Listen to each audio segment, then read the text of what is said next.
Tak tahu. Tak. Tak tahu. Sorry, tak tahu. Tentang global media adalah media yang dipasarkan atau ditayangkan secara global, yang mana syarikat ataupun company itu ada network di seluruh dunia lah, seperti contohnya CNN ataupun BBC, Reuters dan Disney dan sebagainya.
Apa tu?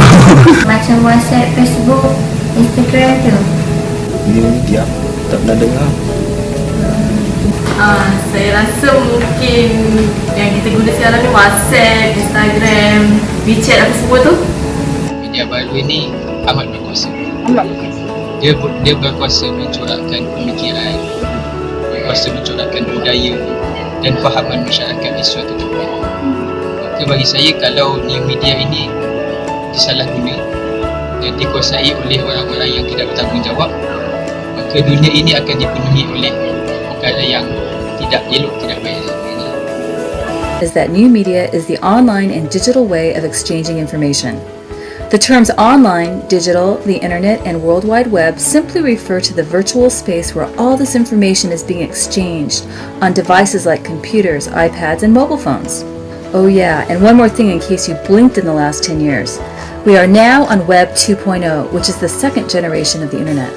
Web 2.0 enables users to interact and collaborate with each other as both consumers and producers of media. In other words, as media guru Henry Jenkins would say, we are living in a participatory culture. And when it comes to new media, this is important.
world is now a global village.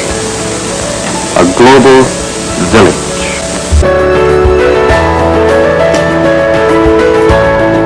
If the audience can become involved in the actual process of making the ad, then it's happy. The global village is a world in which you don't necessarily have harmony. You have extreme concern with everybody else's business and much involvement in everybody else's life. It's a sort of Ann Landers column writ large.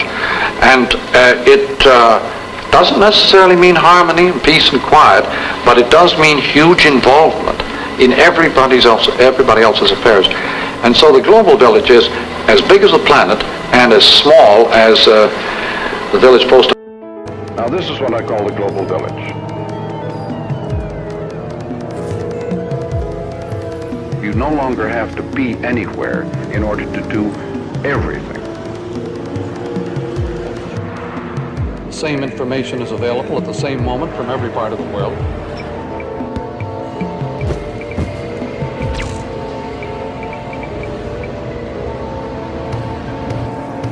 The world is now like a continually sounding tribal drum, where everybody gets the message all the time.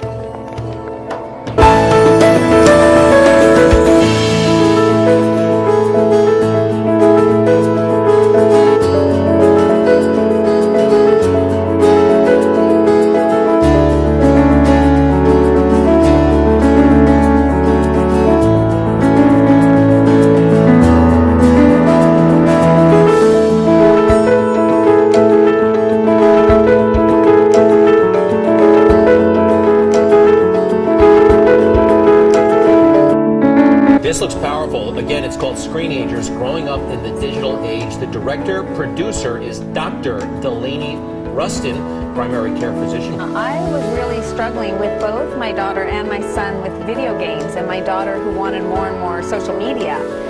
And I was talking to so many other parents who were struggling as well. And it dawned on me, the problem is kids are on screens too much, but parents don't know what to do about it. It definitely is a common issue that all of us are facing, wanting to check into our devices constantly, frankly. And the reason is very simple. It's associated with the pleasure chemical in our brains, which is called dopamine. It actually gets released when we find a new bit of information or when somebody reaches out to us and we feel kind of cared about. There's so many ways that the activities that we're doing on screens releases this chemical that it's not surprising we all want to do it a lot. It's psychological, but it's really physiologic.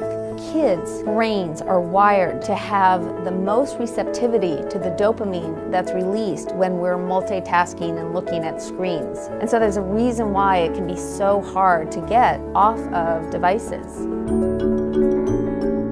The first step is defining achievable goals. In Screenagers, there's a scene where a teenager talks to me about when he goes out to a meal with his friends. They often put their cell phone in the middle of the table and they say, look, if anyone checks it, that person has to pay for the meal. Some scientists very much believe in the idea of tech breaks. And so to be honest with a group and just say, hey, can we all just check our phones for 10 minutes and then put them away? I know a lot of couples are struggling with this in the evening when they're going to bed about how much screen time. This is one of the biggest issues that couples are facing now, is how they interact with each other versus the time that they spend on screens. My feeling is to not take it lightly and to say, oh, this will pass, or oh, why do you keep complaining? But to actually take it on as a challenge and to give it some time. Conversations, short ones, weekly, for example, can actually be an amazing way to change the dialogue.